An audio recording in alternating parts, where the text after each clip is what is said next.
foi um dia difícil. Não, um dia cheio. Não difícil não, foi um dia bom, mas cheio de coisa. Então, eu esqueci os livros todos que eu ia trazer para o pessoal. Eu esqueci tudo, marquei tudo hoje.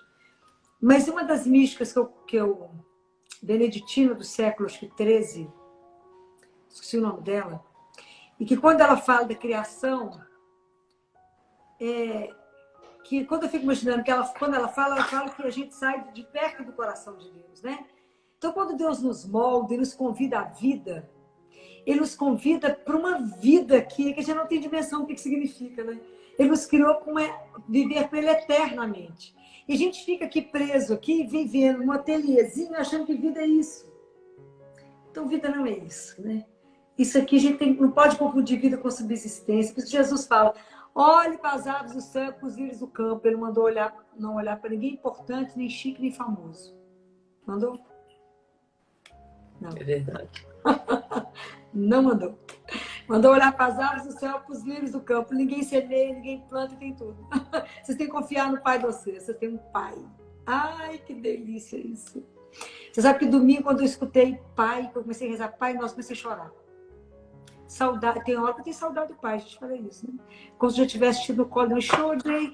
O que é isso? Você está chorando? Tem saudade do Pai. Que Pai do céu. Não tenho saudade, que dói no meu coração. O que é isso, Filó? Hoje eu tô com saudade do meu Pai do céu. Tô louca para estar no colo dele e ir embora. Mas assim, de saudade, sabe? De saudade dele. Se eu falo, a gente deve ser uma coisa boa demais. O Pai do céu. Que Jesus veio nos revelar, né? E é isso que a gente tem que tomar consciência. De que a vida que eu estou construindo aqui, né?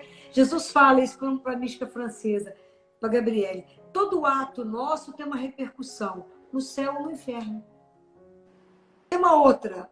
Gertrudes e Delgarda. Ah, eu esqueci o nome dela. É maravilhoso, esqueci. Ela é Bento XVI também, que faz o pós-fácil dela, né?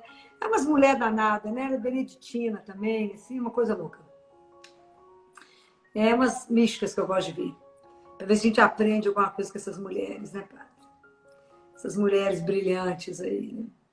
Então, eu acho que a gente tem que pensar muito na nossa vida, sabe? Assim, todo dia, como é que eu estou construindo hoje? Viver diante dele, por ele, com ele, nele, ser dele, né? Não tirar ele da nossa frente, né, padre? Ele da nossa frente, né? Ele, saber que eu vivo cada dia, que é nele que a gente se vê, que a gente... Em Deus que a gente existe e se move, não é isso que São Paulo fala? Né? Nele existimos, nos movemos e somos, né? Então, lembrar disso, olha lá, Gertrude de Elfta. Mas elas não são fáceis, elas batem muito, né? Ué, para ver se a gente acorda, né, Pato? Porque a gente não pode ficar aqui na moleza, não, né? Tem que fazer uma caminhada. Né? A gente precisa de pensar nisso, né? Nós temos que... Sempre... A gente tem que viver em contínua conversão, Padre Alexandre. Contínua conversão. Essa é a grande missão, né? De todo dia, contínua conversão. Porque a gente acha que já está bacana, não está nada. Nem começou o assunto ainda. Mas você está achando que você está bom? Deixa eu te contar, nem começou. Né? É igual, é porque a gente vai à missa todo domingo e as pessoas fazem uma profissão de fé e não sabem o que professam. Quando elas falam assim, creio na ressurreição da carne, elas não creem que Jesus ressuscitou na história e que nós vamos ressuscitar no fim da história com ele. Olha que bonito isso, né? Não, e outra coisa, né, padre? Com a sua identidade, né, padre? Você vê que a identidade de Jesus é as marcas dele. Cada um de nós tem a sua identidade. Deus Pai fala para Catarina de Siena, Catarina, vocês nem sentem falta do corpo, mas eu devolvo. Sim, isso é uma coisa surreal, padre. A gente não dá conta de compreender isso, vai ser grande demais. Mas a gente tem que trabalhar por isso, né? A gente tem que trabalhar por isso. A gente tem que começar a, de verdade, fazer a nossa opção de conversão a Jesus e não ter medo de viver para Ele mesmo. E ter uma vida de oração e fazer o jejum que Nossa Senhora pede, né? Fazer jejum quarta-feira e sexta, de manhã passar pão e água. O que custa isso? Nada, é só preguiça, né? Então a gente precisa de começar a tomar jeito, de confessar, assumir os sacramentos, né? Viver de verdade a nossa vida. E ser testemunha desse Deus que é vivo. Eu falo e Ele responde. Ah, Jesus é tão encantador, Padre Alexandre. Ele é tão encantador.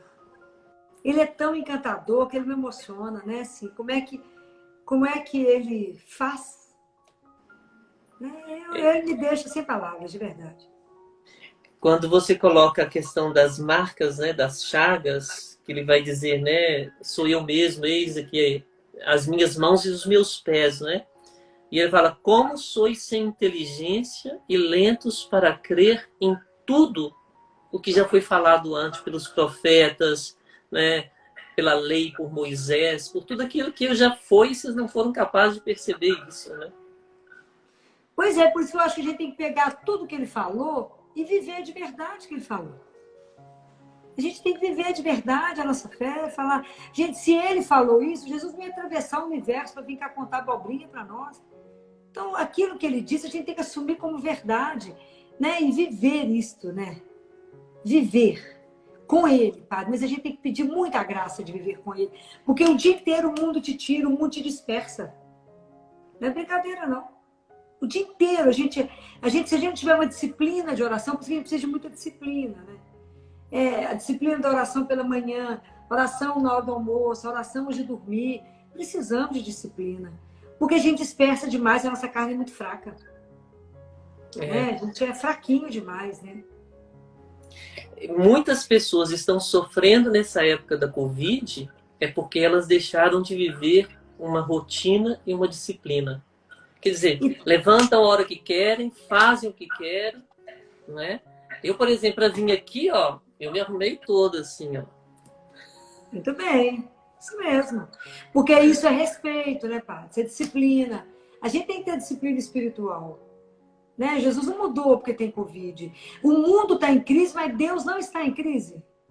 Ele continua fazendo a obra em nós. Ele continua fazendo com que as coisas vão chegar onde ele precisa que chegue. É isso que as pessoas têm que entender. Deus não está em crise, não. A crise é nossa.